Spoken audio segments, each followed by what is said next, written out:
Gambar di samping merupakan ilustrasi Syekh Abdurrauf Asingkili. Nama asli beliau adalah Abdurrauf Al-Mansuri yang lahir di kota Singkili, yang mempunyai peranan penting dalam proses penyebaran Islam di Nusantara. Beliau adalah orang yang pertama kali yang mengembangkan tarekat Syatoria di Indonesia. Sekitar tahun 1640, beliau berangkat ke tanah Arab untuk mempelajari ilmu keislaman.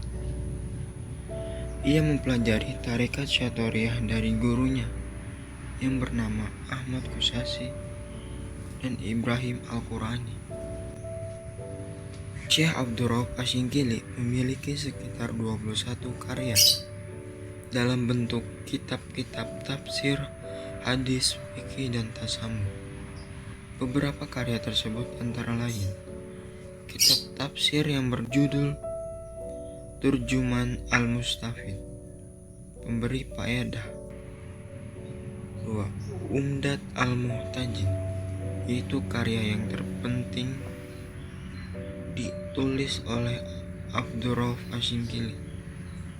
Buku ini terdiri dari 7 bab yang memuat tentang zikir, sifat Allah dan Rasulnya, serta asal-usul ajaran mistik.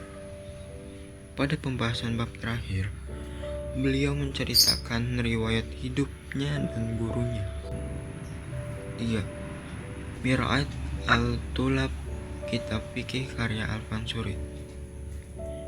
Mir'at Al-Tulab atau judul lengkapnya Mir'at Al-Tulab fi Tahsil Al-Ma'rifat Al-Ahkam wal Syariah lil Malik Al-Wahhab, yang artinya cerminan segala mereka yang menuntut ilmu fikih untuk memudahkan mengenal segala syariat Allah.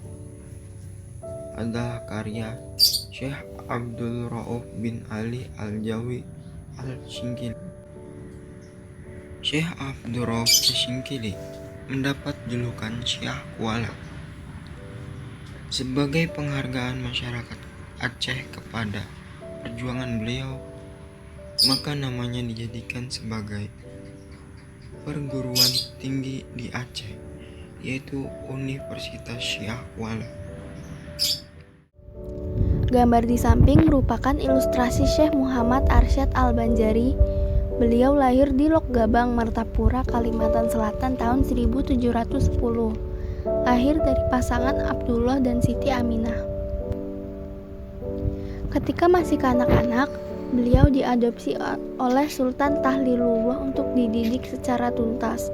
Bahkan beliau dikirim ke Mekah dan Madinah untuk belajar di sana selama kurang lebih 30 tahun.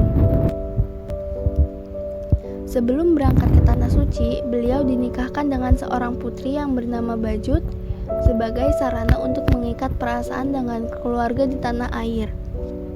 Di antara gurunya yang sangat berpengaruh adalah Syekh At-Tailah yang pernah memberikan izin kepada Muhammad Arsyad Al-Banjari untuk mengajar dan memberi fatwa di Masjidil Haram.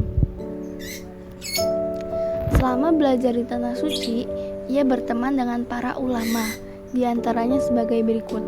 1. Syekh Abdus Somad Al-Palimbani. 2. Abdul Wahab Bugis dari Makassar yang kemudian menjadi menantunya.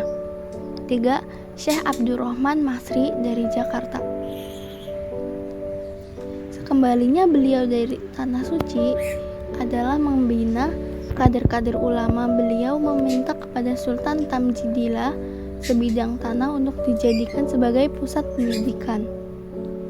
Di tempat itu dibangun rumah tinggal, ruang belajar, perpustakaan, serta asrama bagi para santri. Berkat perjuangan beliau dengan dibantu menantunya, akhirnya pusat pendidikan tersebut ramai dikunjungi para santri dari berbagai daerah. Tempat tersebut hingga saat ini dikenal dengan nama Kampung Dalam Pagar, sebab para santri yang belajar dilarang meninggalkan tempat tersebut tanpa izin. Beliau mempunyai karyanya yang terbesar adalah kitab yang berjudul Sabilul Muhtadin atau Jalan Orang-orang yang Mendapat Petunjuk. Karena keilmuan beliau yang luar biasa, Muhammad Arsyad Al-Banjari mendapat julukan matahari agama dari Banjar.